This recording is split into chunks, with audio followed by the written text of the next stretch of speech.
Good afternoon, everybody. It's a little past noon Pacific, 3 Eastern. I'm Erika Heald, your content chat host, and today we have Kupo, the Frenchie. Hopefully he won't snore too loud while awake. It's one of those things. It happens. But today I have someone here who I'm super excited to have on the video edition of Content Chat. He was been on here before, but back when we were still a Twitter chat. So Lee, welcome to your first LinkedIn live stream with Hey, us. Erica. Thanks for having me. I'm excited to be here. Look forward to the conversation. Now, before we dive into our topic today, I'd love it if you could just take a minute to let folks know a little bit more about who you are and what you do. Okay, so I'll try to keep it in a small nutshell. So, Lee Judge is a career marketer, but has always had one foot in the creative zone. And as a result of that, after 20 some years of marketing, I also wanted to create an agency for the creative side that was the agency that I was trying to hire when I was a marketing executive. And that was one who understood the business side of marketing and the business side of creative. So in 2017, I created the company Content Monsta. We focus on our niche in there is multimedia content like audio, podcasts, and video shows, video content for businesses. And so Content Monsta is one thing. And then I still am very dedicated to marketing and helping marketing teams understand sales teams and how to help marketers be a part of the revenue team, how to have sales and marketing be one revenue team. And as a result of that, I wrote the book called Cash, which stands for Communication, Alignment, Systems, and Honesty, which is out tomorrow. I'm excited about that. And so that's in a nutshell. I mean, I'm a creative person, marketing person. Now I guess I can say author because I'm really dedicated to marketing and sales. And you're basically like an arbiter of trust between sales and marketing, which is something that I love, that we've talked about before.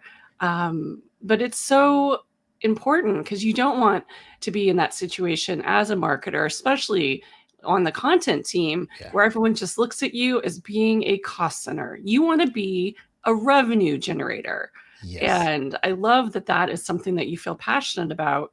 So let's just go ahead and dive right in, with you walking us through what Cash is. Okay. Well, so the Cash is a result of me working, like you said, between marketing and sales for so long. And that path began when I was coming into a new marketing position at a SaaS company. And prior to getting that particular position, I had built several CRMs, customer management systems. And I didn't know the phrase CRM at that time. I knew I had built several customer databases, but the CEO who hired me knew what I knew. And I had even avoided jobs that said Salesforce experience required. I didn't know what Salesforce was or a CRM. I just knew I had built all these databases. So I get this marketing job, and within a couple of weeks, the CEO says, by the way, Lee, I want you to be in charge of Salesforce. So I became a Salesforce admin as a marketer, but my main objective was to get sales to use Salesforce and to get sales and marketing to work together better to provide a revenue pipeline for management to understand what everybody's doing. And so that odd position that I was put in then puts me in a good position now, because over those next 20 years, I was able to learn how to speak sales, learn how to speak marketing. It was a customer experience software company. So of course I learned customer experience as well. But being in those two places led to this book Cash, because over those years, I was able to find out what were the main reasons why sales and marketing either didn't get along together, or why they didn't work towards the same goals, and why they weren't as successful as they could be because they worked in these silos. And over, I kept seeing these four things: either communication breakdowns, they weren't aligned, they had separate systems that were working in different directions, or they just weren't being honest about what they were working for. Were they working for their own KPIs, their team's KPIs, like making marketing look good, making sales look good? Or was it really about making the business move forward, make the business look good and work?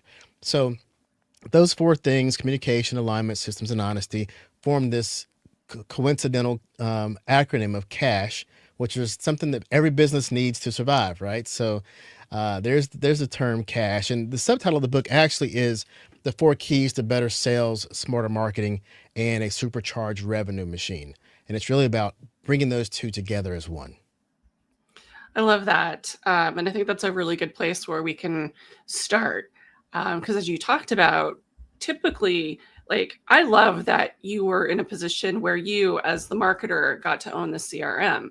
I've been in that situation a couple of times, but usually there ends up being this huge disconnect because sales and marketing aren't even using the same language. So when they're pulling reports, they're even looking at different pieces of data because Hmm. they're, somebody added in a different field, or sales isn't using this field that's really important to marketing. There's all of this static and noise that can be created. And it's so critical.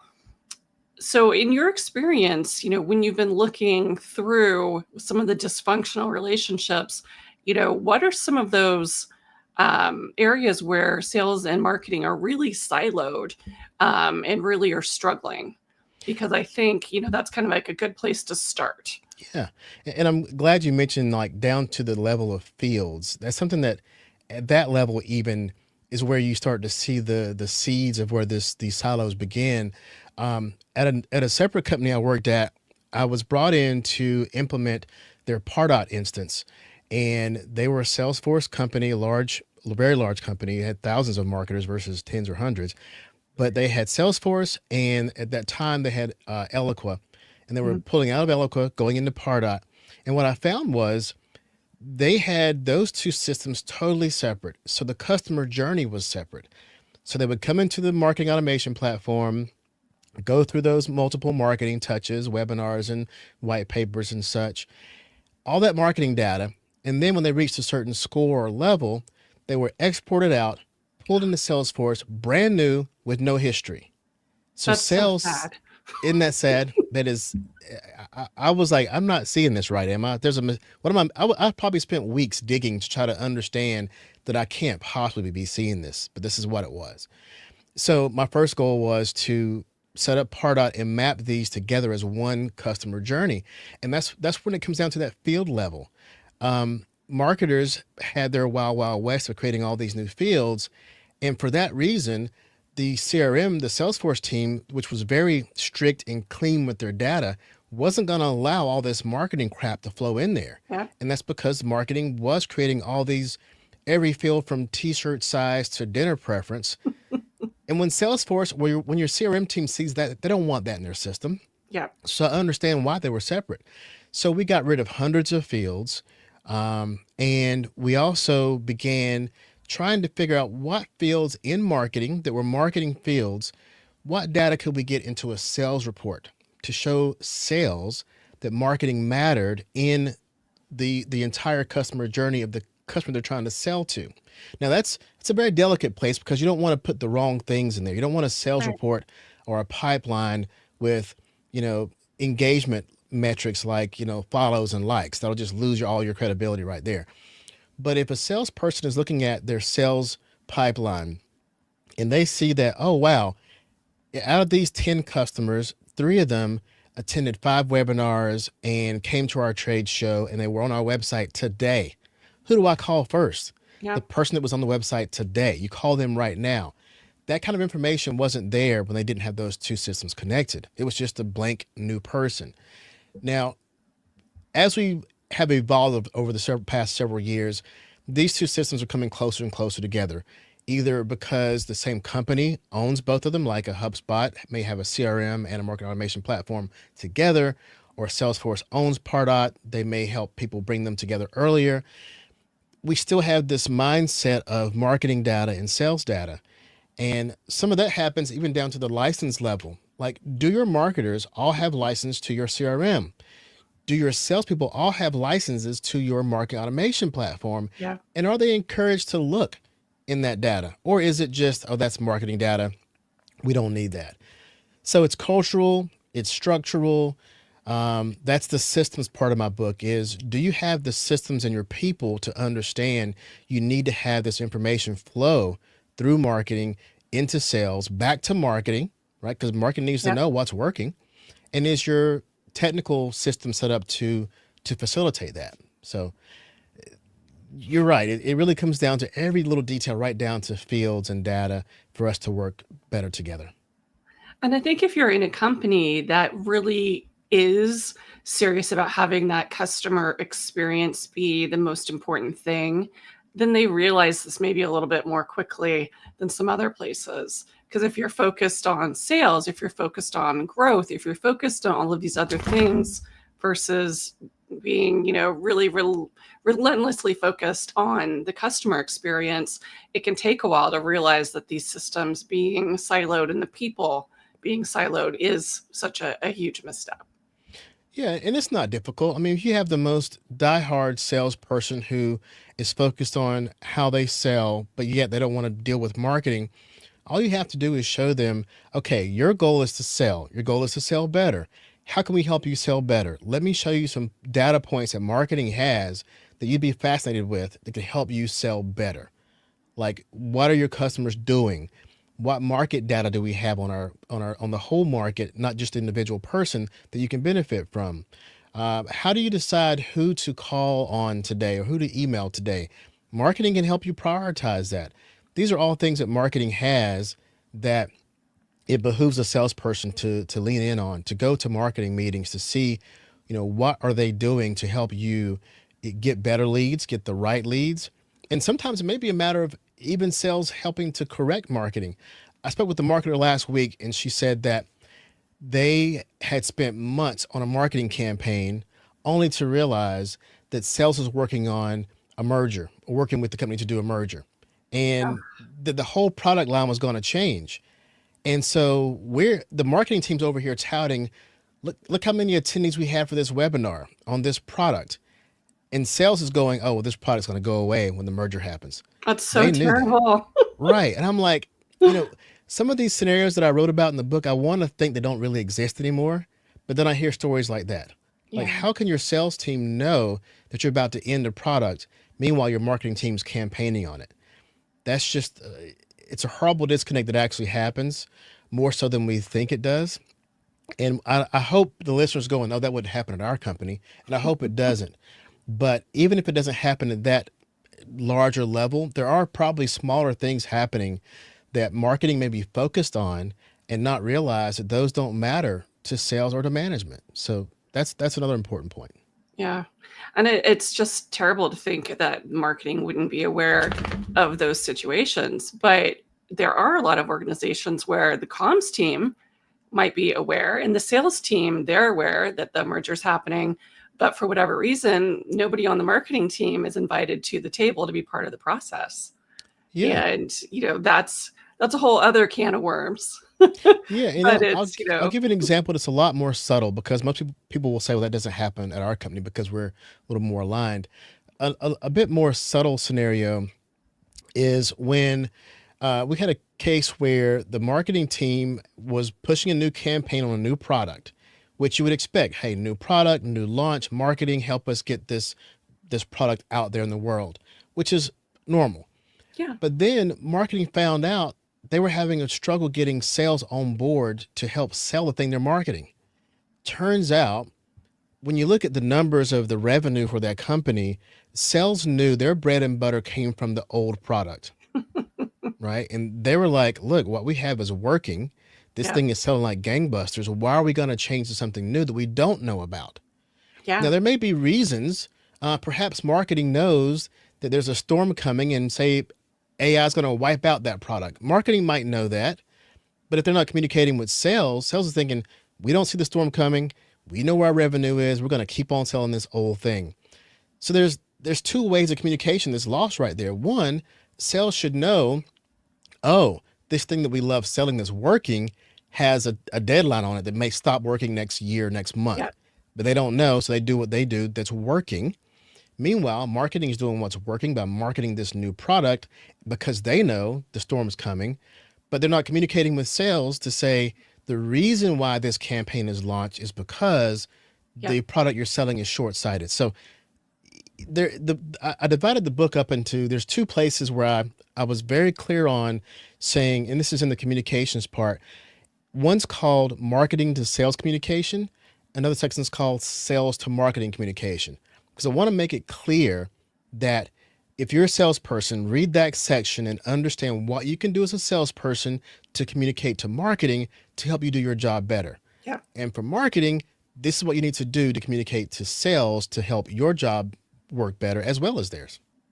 I love that because it is really different. And, frequently marketers are told, oh, well, just, go and build a strong relationship with the head of sales or with your, whoever your equal partner would be on the sales team. And marketing folks don't necessarily know how to be a good partner or how to build that good relationship or what things matter to sales. Because if you've never been accountable for sales, if you've never had the incentives, an incentive based compensation plan, you have no idea how different it is from being a marketer and being told, here's the corporate plan and here's what we expect you to do.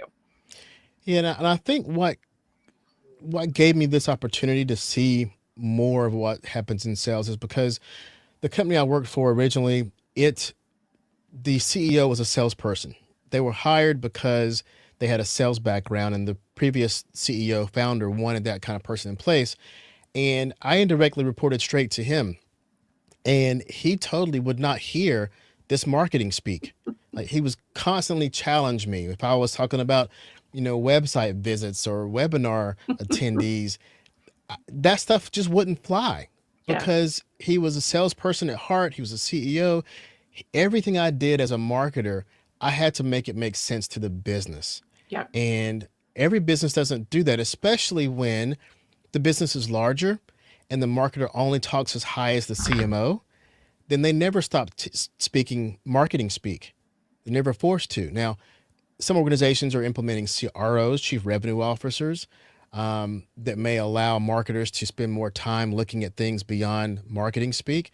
But I would encourage any marketer looking to have a career in marketing and to be successful in marketing to try to invite yourself to these meetings. Just say, hey, can I sit in on this meeting? I hear there's a sales meeting or a kickoff or whatever. Can I sit in and listen? Because you'll learn what really matters. And you may find out that the thing you're working on that you're most passionate about, or that this report you're so proud of, may not mean anything to anybody in that meeting. And so at that point you readjust. I love that. And that reminds me, not all marketers even have relationships within the business. In a large organization, marketing can sometimes be treated like an internal agency, and they sit on a different floor. They're in a different building. And of course, if you've worked only in smaller organizations, you might not be aware of that. But in big companies, especially, marketing folks have a tendency just to be surrounded by other marketers. When I went to my first big company, which was Charles Schwab, I ended up being the first marketer that got stock options from the business, because the business partner said to me, well, no, none of the other people in marketing that we've worked with have ever really gotten to know the product or our customer or all these things, because I had come from a smaller organization. So to me, well, I had to do that. That was my job, because I wasn't coming from another Fortune, 500 company in with the expectation of I'm a marketer and I do marketing things and I talk to marketing. So, I feel like a lot of what you're saying is it's about getting that mindset of always putting the business first, not putting the function you're in marketing first. It's, we have business goals. We are a company that needs to be successful together. So how do we make that happen? That's the key, because being successful in your marketing team or in your marketing career doesn't give you any bellwether as to how long you'll be there. But the business's revenue will. Yep. Right? So if the business is making money and it's being successful and it's growing, then everyone has a bit more security, supposedly. More security. In theory. In theory, yeah. But for sure, if revenue isn't going good and they start cutting, marketing will get cut before sales will. So if you're in marketing, every place you can put your foot into the revenue column, you need to do that.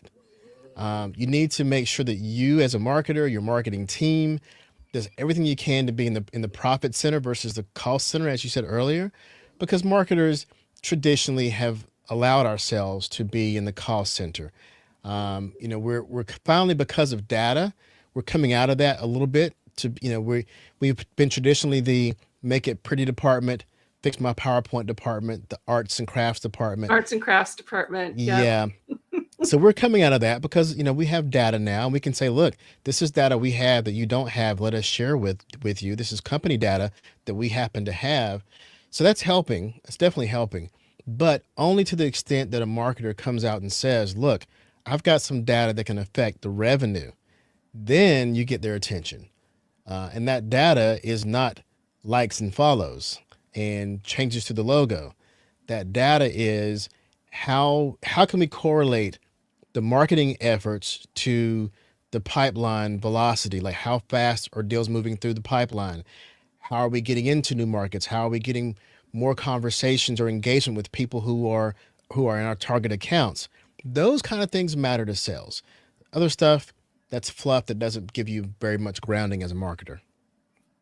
So once you do have that commitment on both sides to work on that relationship, to not be siloed and to be in it together, how do you come up with the right shared goals that reflect, the levers that marketing realistically can use and the things that marketing can control, versus, the same side, sales wanting to be accountable for things they can impact? Because it can also be really frustrating if you end up as a marketer being said that your goals are, X number of conversions, and you're like, that's, really frustrating because you're like, I'm not the one, following up on all the things we do. So like, how do you find that like sweet spot where you have realistic goals that each side can, take action on and feel good about together? So I think the first thing you need to do is, and this is a cultural thing as well, once you think of the organization as a revenue team, then you can develop KPIs based on a revenue team. And this may mean you're doing some more creative things than leaning on the established KPIs, because marketing has established KPIs, sales has established KPIs. Now it's time to develop some revenue team KPIs. Now, that's going to cause both teams to bend a little bit. For example, it's going to cause sales to bend if you say, sales, how can we create better content to speak to our customers? You're on the front line. Help us create better content because you know the language that in the pains and the objections better than anybody else. Yep. So it's your responsibility to help us create better content, and we'll show you once we have this better content how we can turn that back around and answer customers' questions and bring you warmer leads because you gave us the right language to use to warm those leads up. Now we're talking about this cycle, right? So the cycle is, we'll create content for your prospects. We'll bring you the right leads that are warm, who understand what you're trying to sell. You go out and talk to those people. You learn what their objections are. You learn the language they use when they speak about our product. You bring that education back to us. We refine the content. Now you have a wheel between those two teams that are now one revenue team. And what you're going to see is, you're going to see your funnel velocity speed up, which is a KPI you both can own, right? Instead of saying top of the funnel, bottom of the funnel, marketing qualified lead and sales qualified. No, now you're seeing that the speed at which we bring in people and get them to a deal is speeding up because we're working together. So that's one KPI. Also, the quality of your content and your engagement should go up because you're getting better information. Marketing oftentimes write things that are markety, right? People see right through it. You're not the expert. You're not the subject matter expert. You're not talking to customers face to face, and it shows in your content. So if you can create better content, then you create better leads. Also, it's stereotypical that sales is going to say, hey, marketing, bring us better leads. Like you brought us all, one season they say, bring us more leads. Marketing says, okay, we'll bring you more leads. Then we bring you a ton of leads, more than they can sift through. And they go, no, give us better leads. And the number goes down because I bring you 1,000, 50 of them are really great. But then they go, but it's only 50. Bring us more leads. it goes back up again. And this cycle We've continues. So all been there. We've all been on that ex- seesaw. exactly. They say they say bring more, then they say bring less, bring more, bring less.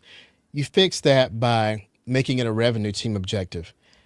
Sales. If you want better leads from marketing, we have to have regular meetings together and regularly review what is a better lead. What tactics is marketing doing that is resulting in better leads? Let's look at the data together. Did the webinar bring you better leads?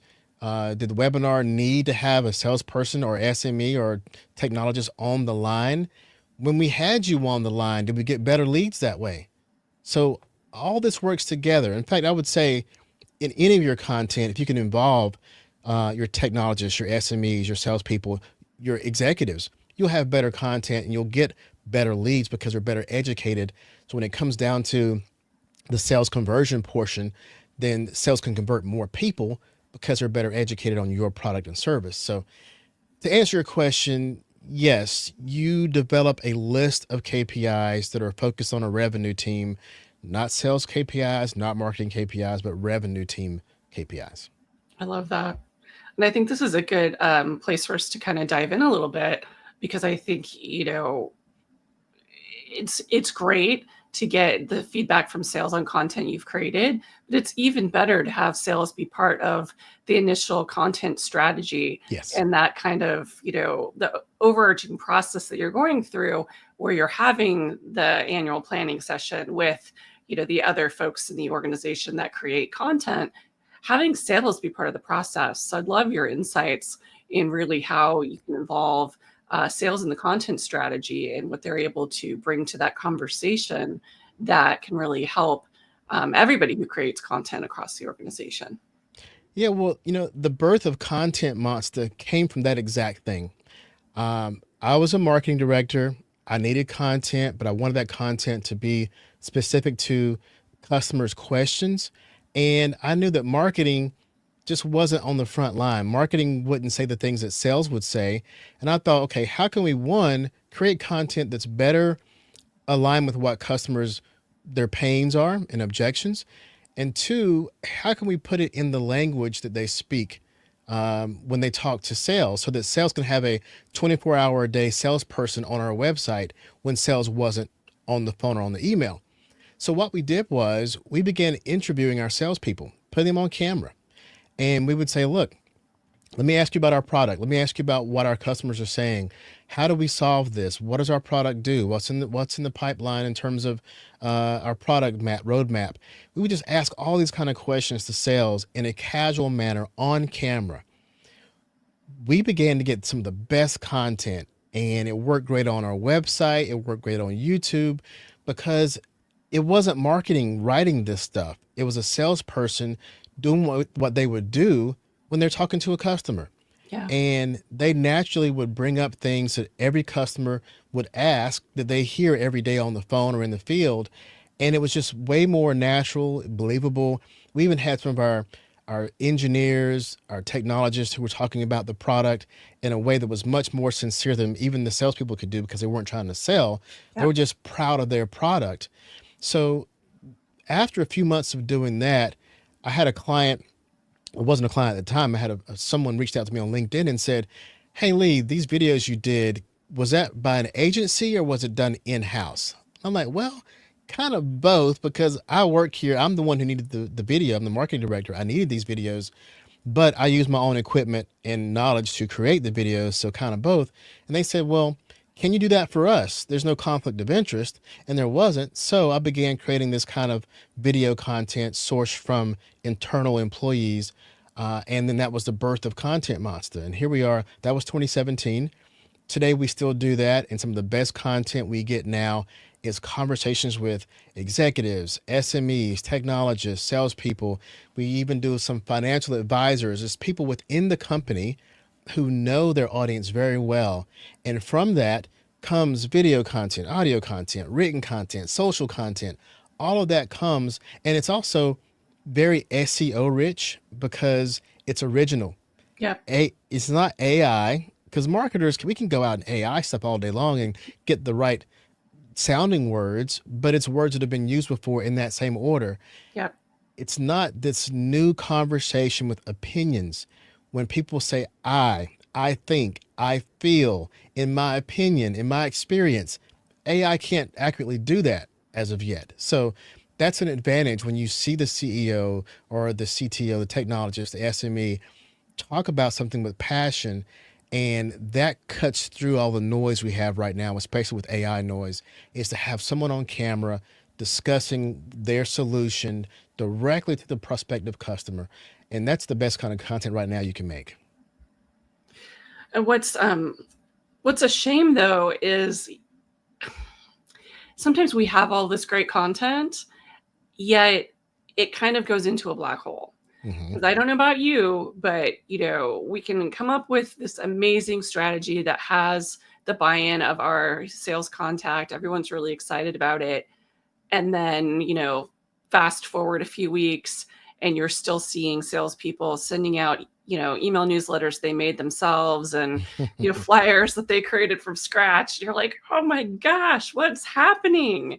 And I think it's because even when we have amazing content, as marketers, we're still not sure how to help the sales team actually find that content and know when to use it. So let's maybe talk a little bit about what you've seen has really worked from a sales enablement standpoint, because I feel like we spend so much time thinking about the external distribution that we really neglect that internal distribution and ongoing sales enablement. We'll be like, but we put everything on the internet or it's all in the shared folder, and no one ever goes there. That's just where this great content that we create goes to die after we've used it once.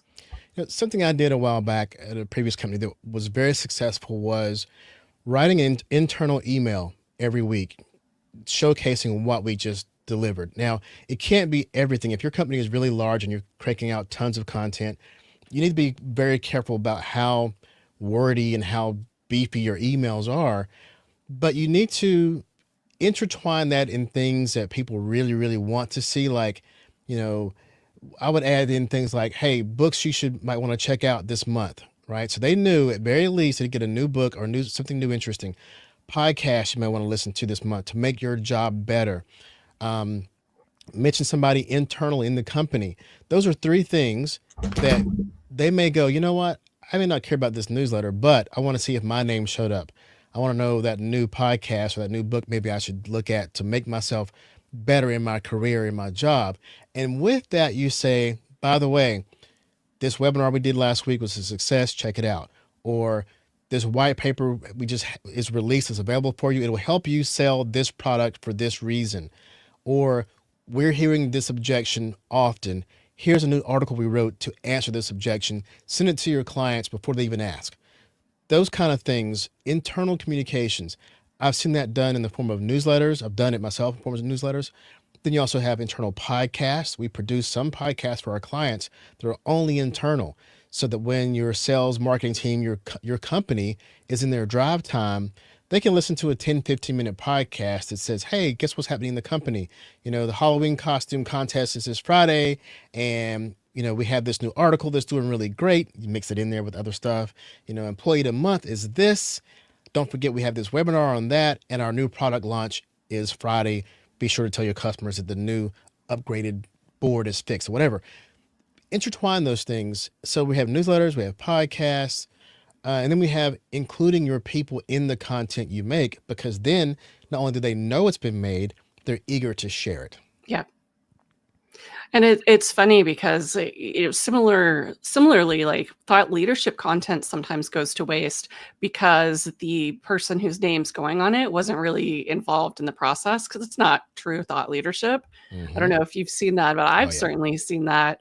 And the difference between when you have a really engaged executive who is excited about what they were doing because they were, because you worked with them to make sure that you were going to cover their experiences and their unique point of view, and that you teased out, a really good anecdote that they could share. Like, then they actually share that and engage with people about it, versus when it's something that's just coming from a marketing perspective. Frequently that content just doesn't do as well because the executive or the subject matter expert won't share it. And if they don't share it, they're telling the algorithm, hey, this is not very good content. Yeah, and I think we're in a period where, and this is probably work generational, and I say work because it's not just age generational, it's how long you've been in the position, but we're going to have to get over ourselves in terms of being perfect in our content. You know, seeing a person, seeing a CEO on a walk, holding his iPhone, talking about the business is way more believable than that CEO with the fake background, his hair perfect in a In a suit and suit. tie. Yeah. You scroll right past it because it's not them. It's the marketing team writing a script for them. Before we signed on, I was looking through my email and I saw one of our producers was questioning one of our clients because the client made this outline. We encourage an outline to talk through, like if you're going to do a video or a podcast, we want you to hit certain bullet points. But that particular customer had written, they called it a script.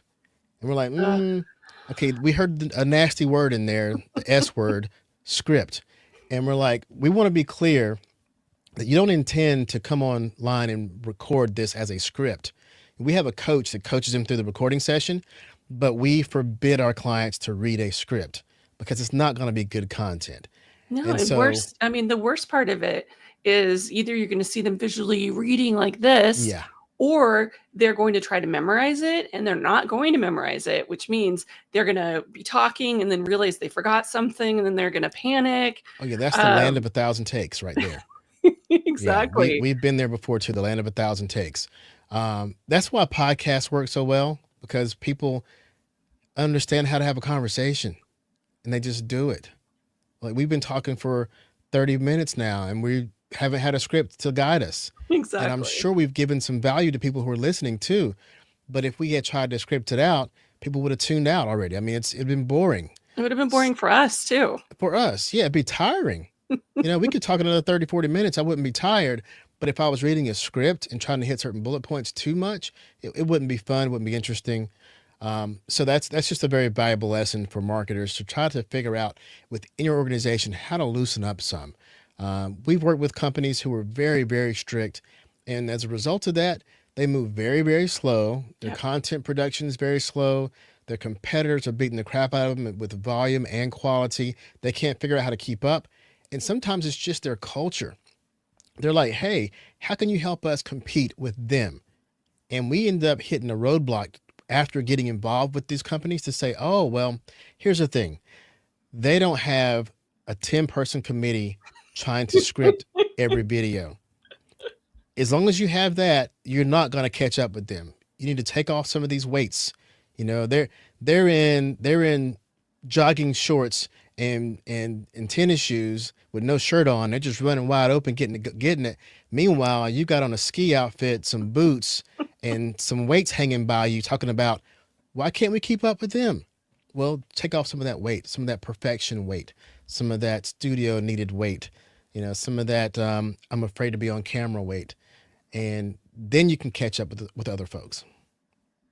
Well, I think you especially see that happening in any kind of highly regulated industry.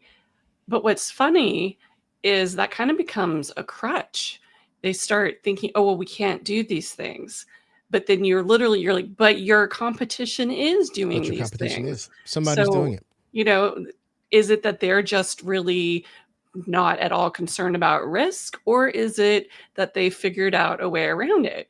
And an example I would use is if you've done a good job of, building that relationship with your legal and compliance team, then when you're doing something like this, if you're doing recording a video, you can have them be involved. You can talk to them beforehand and say, what are some things that we need to remember to not do? So you can put your don'ts together that everyone Hmm. talks about, but then you can have them be part of that recording process. They can be on the line listening. So that way, if something is a problem, they can chime in and then the person can redo it. You can do it in the moment. You don't Yeah. have to have everything become a roadblock later if you Yeah. just involve those right people. Yeah. When we do our remote production process, we have the subject matter expert, could be executive or CTO, whatever, And we have the marketer who may be asking questions. We've even had situations where we had HR and legal on the line at the same time watching. Now that's scary, but their cameras off. They don't know they're there, Yeah. but they may be in the background texting the marketer to say, "Hey, they can't say that." And then they'll just ask for a retake or can you rephrase that?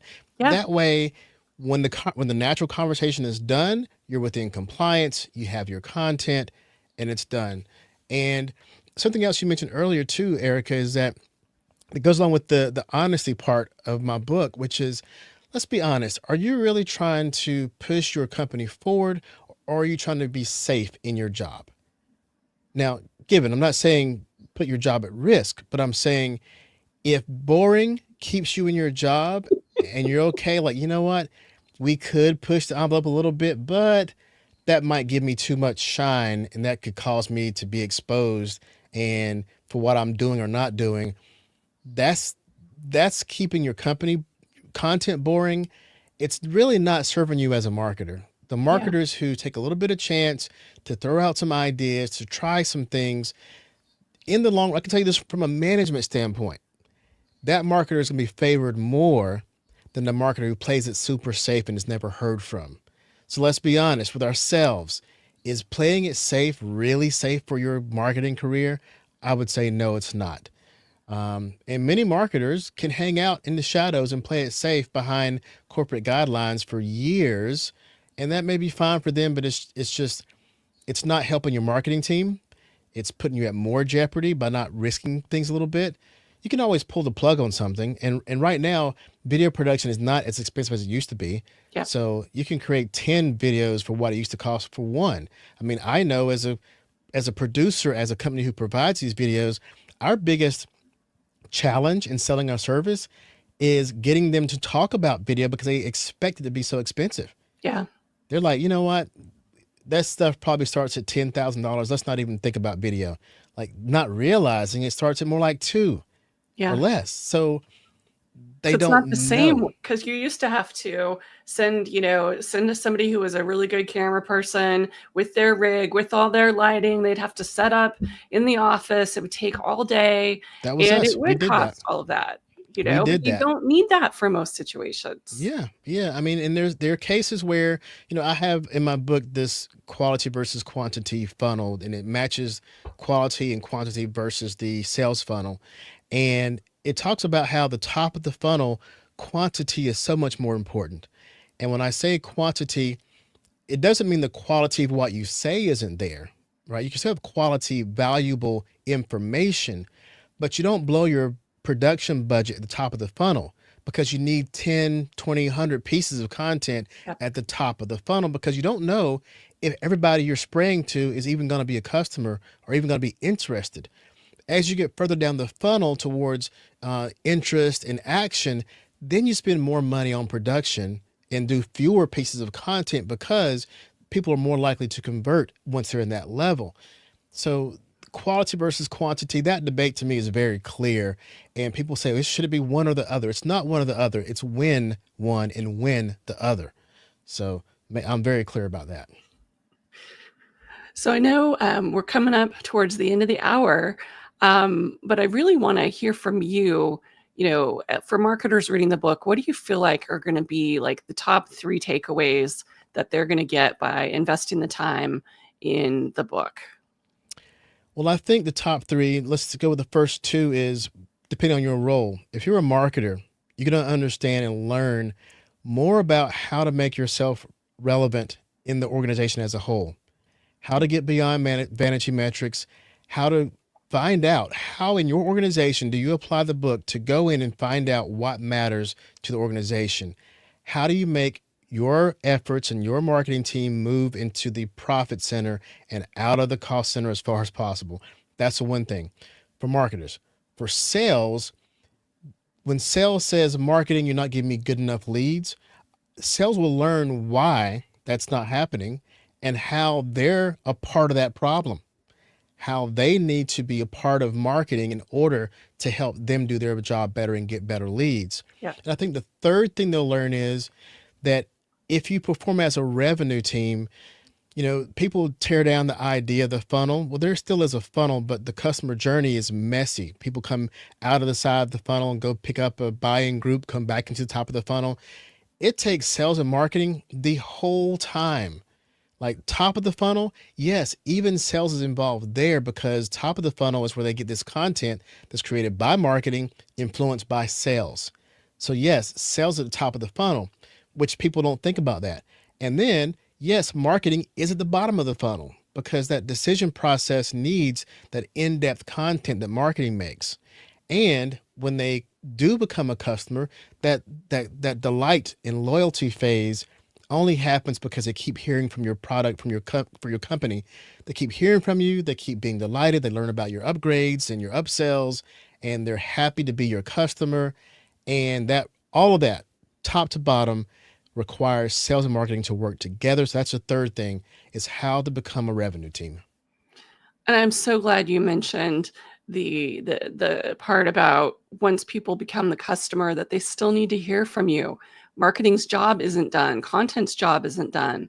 And it's funny because while I've certainly been, in roles where I was, part of the team doing those ongoing customer content, emails, newsletters, blogs, websites, all sorts of things. I've also worked at a number of companies that really didn't do anything. They made that sale, and we're talking B2B because I've primarily done B2B. They make the sale and then that's it. Oh man. And that's just maybe that was an old way of doing business that could work.